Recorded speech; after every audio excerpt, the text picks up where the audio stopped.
Glory of the World, or The Tablet from Heaven, by the alchemist Hortalanus, Frankfort, 1620.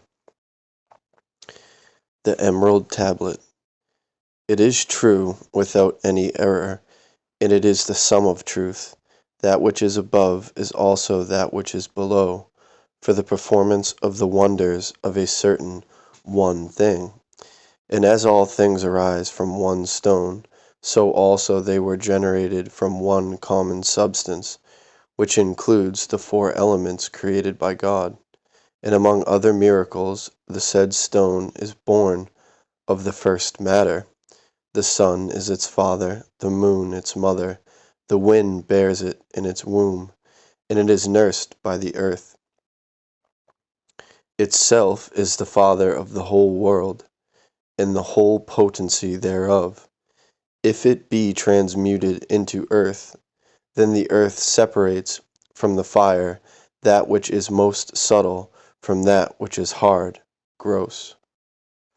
Operating gently and with great artifice, then the stone ascends from earth to heaven, and again descends from heaven to earth, and receives the choicest influences of both heaven and earth.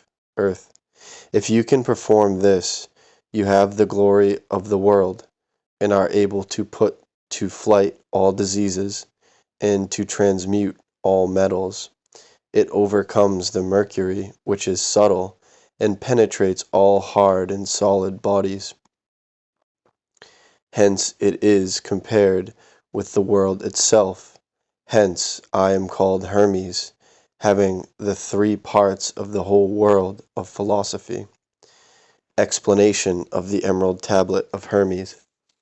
Hermes is right in saying that our art is true, and has been rightly handed down by the sages.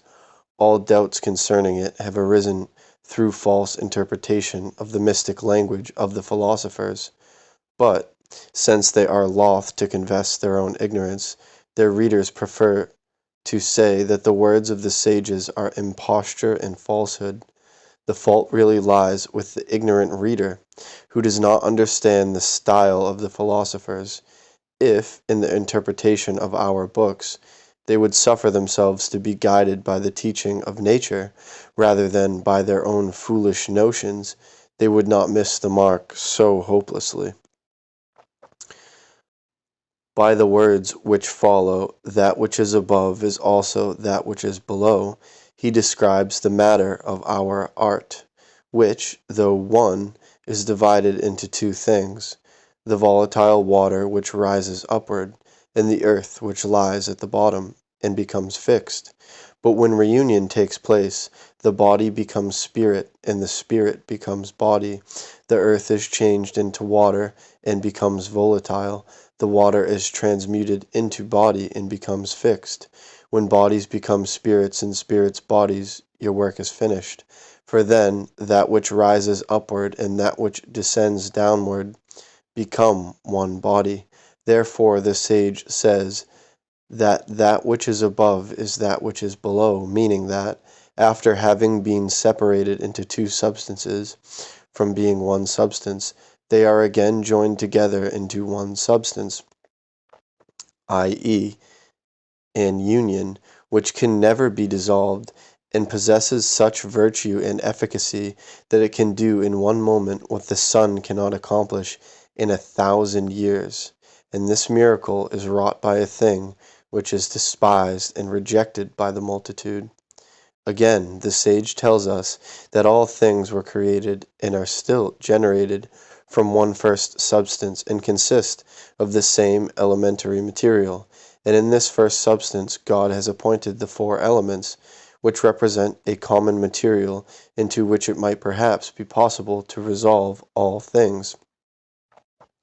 Its development is brought about by the distillation of the sun and moon, for it is operated upon by the natural heat of the sun-moon, which stirs up its internal action, and multiplies each thing after its kind, imparting to the substance of a specific form. The soul, or narrative principle, is the earth, which receives the rays of the sun and moon, and therewith feeds her children as with mother's milk. Thus the sun is the father, the moon is the mother, the earth the nurse. And in this substance is that which we require. He who can take it and prepare it is truly to be envied. It is separated by the sun and moon in the form of a vapor, and collected in the place where it is found. When Hermes adds that the air, that is wind, bears it in its womb, the earth is its nurse, the whole world its father, he means that when the substance of our stone is dissolved, then the wind bears it in its womb, i.e., the air bears up the substance in the form of water, in which is hid fire, the soul of the stone, and fire is the father of the whole world. Thus the volatile substance rises upward, while that which remains at the bottom is the whole world, seeing that our art is compared to a small world. Hence Hermes calls fire the father of the whole world, because it is the son of our art, and air, moon, and water ascend from it. The earth is the nurse of the stone, i.e., when the earth receives the rays of the sun and moon, a new body is born, like a new fetus in the mother's womb. The earth receives and digests the light of sun and moon, and imparts food to its fetus day by day, till it becomes great and strong, and puts off its blackness and defilement, and is changed to a different color. This child, which is called our daughter, represents our stone, which is born anew of the sun and moon, as you may easily see, when the spirit or the water that ascended is gradually transmuted into the body, and the body is born anew, and grows and increases in size, like the fetus in the mother's womb. Thus the stone is generated from the first substance, which contains the four elements. It is brought forth by two things, the body and the spirit. The wind bears it in its womb, for it carries the stone upward from the earth to heaven, and down again from heaven to earth. Thus the stone receives increase from above and from below, and is born a second time, just as every other fetus is generated in the maternal womb, as all created things bring forth their young, even so does the air or wind bring forth our stone.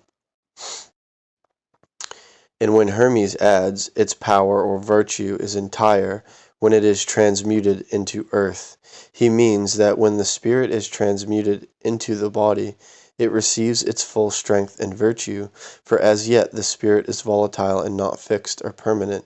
If it is to be fixed, we must proceed as the baker does in baking bread.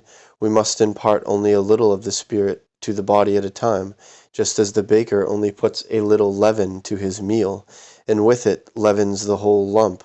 The spirit, which is our leaven, in like fashion transmutes the whole body into its own substance. Therefore, the body must be leavened again and again, until the whole lump is thoroughly pervaded with the power of the leaven. In our art, the body leavens the spirit, and transmutes it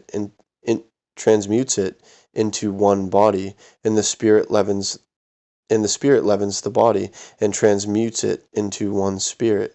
And the two, when they have become one, receive power to leaven all things, into which they are injected with their own virtue. The sage continues, if you gently separate the earth from the fire, the subtle from the hard, that is the gross, the stone ascends from earth to heaven, and again descends from heaven to earth, and receives its virtue from above and from below. By this process you obtain the glory and brightness of the whole world. With it you can put to flight poverty, disease, and weariness, for it overcomes the subtle mercury and penetrates all hard and firm bodies. He means that all who would accomplish this task must separate the moist from the dry, the water from the earth. The water, carrying the seed of fire, being subtle, ascends while the body is hard and remains where it is. The separation must be accomplished by gentle heat, i.e., in the temperate bath of the sages, which acts slowly and is neither too hot nor too cold.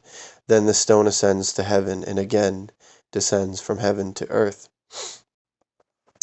The spirit and body are first separated, then again joined together by gentle coction, of a temperature resembling that with which a hen hatches her eggs.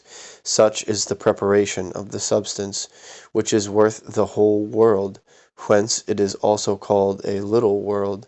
The possession of the stone will yield you the greatest delight and unspeakably precious comfort.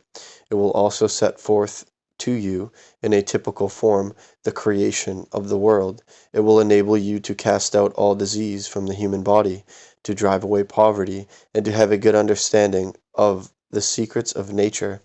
The stone has virtue to transmute mercury into gold and silver, and to penetrate all hard and firm bodies, such as precious stones and metals.